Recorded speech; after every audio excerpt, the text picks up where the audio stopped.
एक लड़की सुनसान सीट पर अकेली बैठी थी। शाम का समय था, रात होने वाली थी। वह लड़की अपनी सीट पर अकेली बैठी हुई थोड़ी बहुत नींद के कारण झुक रही थी, तो कभी उठ रही थी। उस लड़की को देखकर ऐसा मालूम हो रहा था कि उसे अकेला कोई सफर करने के लिए भेजा है, मतलब उसके साथ कोई भी और आने जाने वाले लोग नहीं हैं।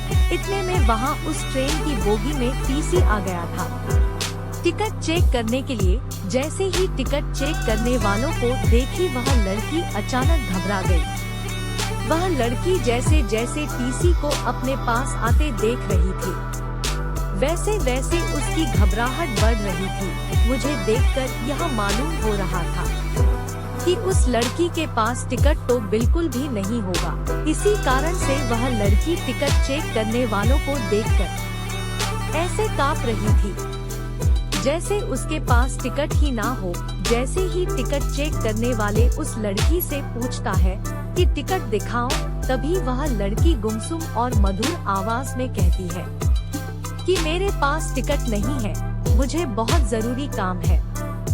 मेरी माँ की मृत्यु हो गई है, इसी काम से मैं शहर से गांव जा रही हूँ। मैं जल्दीबाजी में घर में पैसा भी भूल चुकी हूँ, इस कारण से मैं टिकट भी नहीं ले पाई थी। टिकट चेक करने वाले कहते हैं कि अगर आपने टिकट नहीं लिए तो आपको 300 रुपए फाइन देना होगा। यह देखकर लड़की के होश उड़ गए और उसकी आंखों से आंसू बहने जैसे लग रहे थे। मतलब कैसा मालूम हो रहा था कि वह लड़की कुछ देर में रो देगी। फिर उसके बाद वह लड़की टिकट चेक करने वाले को समझाते हुए कहती है कि मेरे पास टिकट नहीं है और पैसे भी नहीं है। अगर मेरे पास पैसे रहते तो मैं टिकट जरूर कटा लेती। मैं किसी मजबूरी के कारण अपने गांव जा रही हूँ, इसी कारण से मैंने टिकट नहीं ले पाई है। उसने किसी तरह से टिकट चेक करने वाले को समझाकर वह लड़की भेज देती है।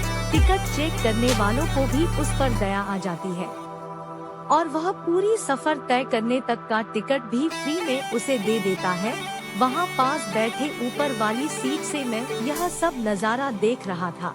जब मैंने उस लड़की को देखा तो वह लड़की सोने ही वाली थी और अपना चादर उठाकर सोने के लिए अपने शरीर पर ओढ़ ली थी। थोड़ी देर बीत जाने के बाद उस लड़की को शायद नींद नहीं आ रही थी। फिर मैं नीचे उतरा वॉशरूम जाने के लिए, तो उस लड़की से पूछा कि क्या आपके पास बिल्कुल भी पैसे नहीं है। वह लड़की घबराई और कहती है कि मैं जल्दीबाजी में घर से निकल गई हूँ, जिस कारण से मैं पैसे लेना भूल गई हूँ।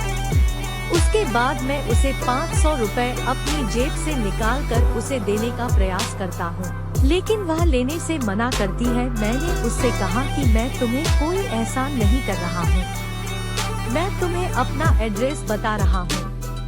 तुम्हारा जब मन करे तब इन पैसों को वापस कर सकती हो, लेकिन अभी तुम्हें पैसों की बहुत जरूरत है। घर जाने के लिए टैक्सी इत्यादि का भाड़ा भी तो चाहिए।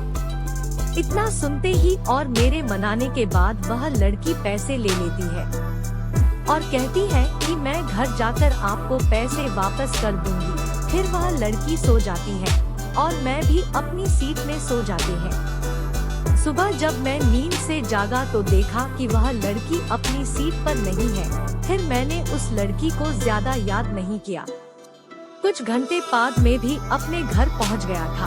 करीब करीब 1 साल बीत जाने के बाद मैंने जिस पते पर पैसे भेजने के लिए उस लड़की को एड्रेस दिया था, उस पर एक चिट्ठी आती है। वह चिट्ठी उसी लड़के के द्वारा भेजी गई थी, जिसमें लड़की चिट्ठी में लिखती है कि मेरी प्यारे हमसफर और मेरे अजनबी हमसफर, आपके ही कारण मेरा सफर सुहाना हुआ था। अब मैं आपका कर्ज उतारना चाहती हूँ, लेकिन पैसे भेजकर मैं आपका कर्ज नहीं उतार सकती हूँ। ऐसे में मेरी ख्वाहिश है कि मैं आपसे एक बार मिलकर आपका शुक्रिया अदा करूँ। साथ ही साथ उसने चिट्ठी पर नीचे मिलने के जगह के बारे में तथा समय के बारे में भी बताया था। उस चिट्ठी को पढ़ने के बाद मुझसे रहा नहीं गया था। मैं उस दिन का इंतजार करने लगता हूँ जिस दिन यह वक्त आएगा और मैं उस अजनबी लड़की से मिल पाऊंगा। वह अजनबी लड़की मुझसे मिलने के लिए इतना बेकरार क्यों थी? मुझे भी नहीं पता था, लेकिन जब से मैंने उनकी मदद की थी, मैं हमेशा सोचता रहता था कि कहीं वह लड़की भूल तो नहीं गई है। मेरा शुक्रिया अदा करना भी मुनासिब नहीं समझा।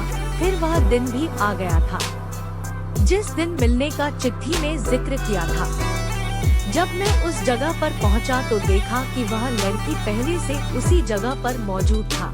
जब मैंने उनसे पूछा कि आप बहुत पहले आ चुके थे क्या, तो वह लड़की कहती है कि मैं तो 1 घंटा पहले ही आ चुकी थी, मुझे लगा था कि तुम जरूर मेरे लिए आओगे। आगे लड़की कहती है कि जब से मैंने इन पैसों को लिया है, जब से मैंने आपको देखा है, मेरा दिल कहीं नहीं लगता है। मेरे जज्बात और मेरी जवानी हमेशा आपको ही याद करती रहती है, क्योंकि मैंने उस रात जब आप सो गए थे तो मैं आपके चेहरे की तरफ देखकर बहुत ज्यादा खुश हुआ करती थी। मैं आपसे अपने प्यार का इजहार करने के लिए आई हूँ। मैं पूरी जिंदगी आपके साथ गुजारने के लिए तैयार हूँ। मैं अपने माता पिता से आज्ञा लेकर आई हूँ और आपके बारे में बताकर भी आई हूँ। फिर उसके बाद मैं भी खुश हो जाता हूँ। लड़की को तुरंत ही गले लगा लेता हूँ। फिर हम दोनों की शादी जल्द ही करवाने का हमारे माता पिता वादा करते हैं। उसके बाद से फिर हम लोग दोनों फोन पर खूब रात भर बातें करते हैं और जिंदगी का लुत्फ उठाते हैं।